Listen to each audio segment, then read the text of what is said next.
I like these types of SCP where it's kind of shorter, but there's more of a story and a twist, kinda. Yeah, no.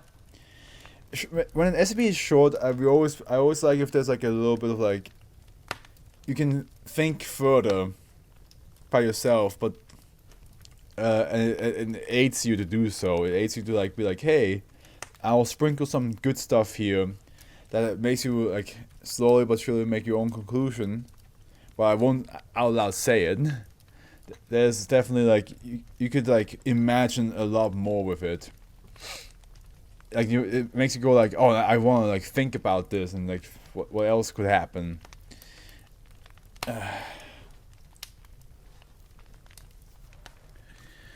Whew. Okay, in 8 minutes I have to go down. So I would say, after reading Moonstruck Bedroom, I would go on. I will put the stream on break for a couple of minutes, go down, take care of the laundry, come back up. So Moonstruck Bedroom. Yeah, that bedroom. That is a bright ass star. Look at that shit. All the other stars are like twinkle, twinkle, little star. And this guy is fucking. He ain't twinkling. He's sparking. He's like boom. Solar flare. That's cool. I'll probably also leave for 15 minutes. Okay. Like, you're gonna leave in 15 minutes or leave for like 15 minutes and then come back? Safe. Except for purposes of approved experimentation, the entrance to SCP-1683 is to be barred and the access corridor is to be monitored by security personnel. Only D-class personnel are permitted to enter SCP-1683. I'll come back. Oh, okay, okay. Yeah, that works, that works. I mean, both worked. If you told me, like, I'm going to bed, I'd be like, yeah, fair enough. Hear the lions roar, and the access corridor to be monitored by security personnel. Only D-class personnel are permitted to enter SCP-1683. The buildings surrounding the residence. The buildings surrounding the residence containing SCP-1683 have been acquired by the Foundation in order to facilitate containment and collectively serve as Containment Site 142. A cover story regarding ongoing maintenance work to remove toxic chemicals have been implemented pending further developments in SCP-1683's anomalous property. Whenever D-class personnel are introduced to SCP-1683 for any purpose, all on-site personnel are required to wear aircraft technician grade hearing protection and must withdraw to a distance of at least 20 meters from SCP-1683. Here we go. SCP-1683 is a child's bedroom. Oh, is it like one? Is this like one of those like those neon glow in the dark stars almost every child had back in the 90s? Like 90s, early 2000s. SCP-1683 is a child's bedroom located on the second floor of a 2-story residential home in Cleveland, OH, which I believe is Ohio, USA. SCP-1683 contains one furnished bed, a dresser, one telescope, a ceiling and walls painted black and covered in luminescent outer space-themed stickers, and 5 bookshelves on which are several dozen posters and books regarding astronomy and space exploration as of 1971. Notably, the residence second floor contains no windows. Analysis has shown that the stickers accurately map. Oh, she's online now? Oh man. Map many known star systems and planetary locations, although only once known as of 1971. Subject who enter SCP-1683 will immediately and permanently develop a fascination with astronomy. There's a bunch of footnotes, by the way. Look at this. There's like 7. So, testing has shown that one D-class personnel exposed to SCP-1678 was affected for a full year prior to termination. Typically, subjects will begin to observe the stickers within SCP-1683 and compare them to the systems described in the books.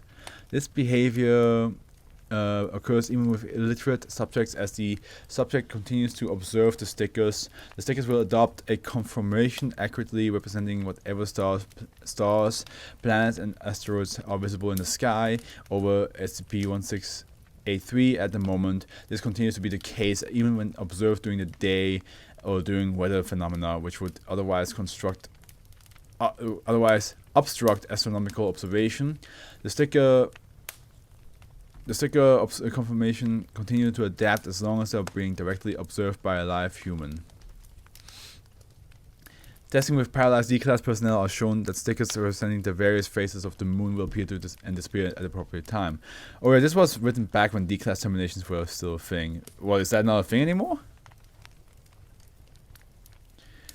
Whenever, because like, I thought D-class termination is just like, you know, a thing that happens forever in the SB Foundation, because, you know, as long as you have D-classes that act up, or D-classes that like are done with the time, they get terminated eventually.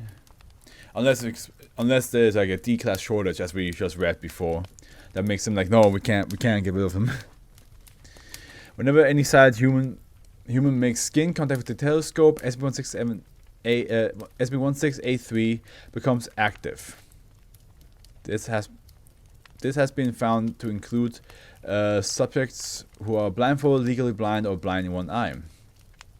While active, the door of 2SB16A3 will close itself within approximately 0.04 seconds. The force with which the door closes has not been reliably measured, but has proven sufficient to destroy cinder blocks and steel girders placed across the threshold. Permission to attempt to remove the door from its hinges has been denied by Director Gomerola. Subsequently, the door cannot be reopened from the outside until conclusion of SB1683's activation. It is not known whether personnel within SB1683 could open the door from the inside.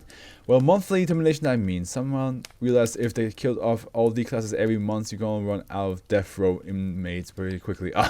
Yeah. Because like, there's only so many humans you can get from jail. And there's only so many humans that do crime. So after a while, you're like, we don't have any criminal D classes anymore. Hey, do you still have the number of that one side that has a whole bunch of kids? After SB16A3 has sealed itself, a human voice can be heard counting down from 10 to 1 at a volume of approximately 75 decibels.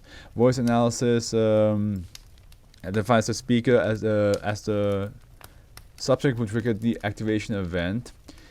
In the event that the subject who triggered the activation event is physically mute, the countdown voice will be identical to radio recordings of Apollo 13 launch.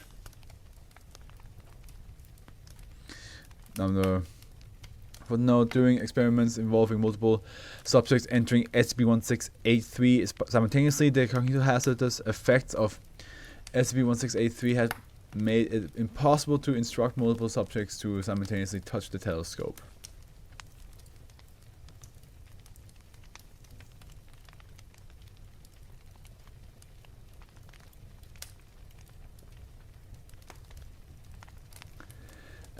All video produced within SCP-1683 during an activation event is identical to the television broadcast of the Apollo 13 launch. At the conclusion of the countdown, SCP-1683 and its access quota will rapidly be heated to 3,300 degrees Celsius, while sound identical to the Apollo 13 liftoff can be heard. Okay, I'm going to read the footnote down here. Although the infrastructure of the residence will be unaffected by this heat and no ignition will occur, all liquids within the access corridor will boil and vaporize, and all substances with a defined melting point below 3,300 degrees Celsius will melt. However, substances which would otherwise ignite prior to melting remain intact. Substances outside the access corridors are unaffected, and for the other footnotes, it is greater than 200 decibels, which is pretty loud. Where the footnotes at? Up here. The sound is audible within approximately 15 meters of SCP-1683. Outside of this radius, it cuts off abruptly. 2 minutes after an activation event is triggered, an unidentified flying object can be detected approximately 2,400 kilometers above the Earth, moving away at approximately 33 kilometers per hour. 20 minutes after activation event, temperature in the access corridor will return to previous levels and the door to SCP-1683 will become possible to open again. All occupants of SCP-1683 will have vanished, the stickers will have returned to the original conformation, and all books and posters will have returned to the original places on their shelves. Foreign objects brought into SCP-1683 by D-Class personnel are unaffected by activation events and can be subsequently recovered with the exception of astronomy books published later than 1971. Clothing worn by D-Class personnel and live dogs, Canis lupus familiaris. Astrology books will be severely damaged by fire, and will New Age books containing scientifically unfounded astronomical speculations. SCP-1683 was discovered in 1971 following a set of the police reports detailing SCP-1683's effect. The subject originally residing within the home containing SCP-1683, a family with 2 parents and 1 male child, had gone missing directly prior to the first recorded activation event. Neighbors described the son as having deep interest in astronomy and space exploration, spending most of this time studying it. It is currently believed that the subject initiated SCP-1683's effect, although how he did so is unknown. All witnesses have been issued Class C to B amnestics depending on their relationship with the subject. As of 8th, 19th, 1976, SCP-1683 has been classified as safe. Can you imagine? You have a high interest in astronomy, in space. You love that shit. You wanna learn more about it, and maybe even like work with NASA one day or any other like space program companies. The next thing you know, you and your parents are in space, flying somewhere else, somewhere away. Shit, bro. Like I would love to say like, hey man, I would love to have super speed, but I would also like to be aware I got it, and not find myself waking up running across the Atlantic Ocean. Because that would freak me out. I'd be like, where the fuck am I? And then when SCP-1683 was searched, a document appeared to chart a route from Earth to the Moon was discovered within a notebook. Yeah, careful what you wish for in this conversation. In the SB universe, don't even wish for anything. This document was heavily worn with eraser marks and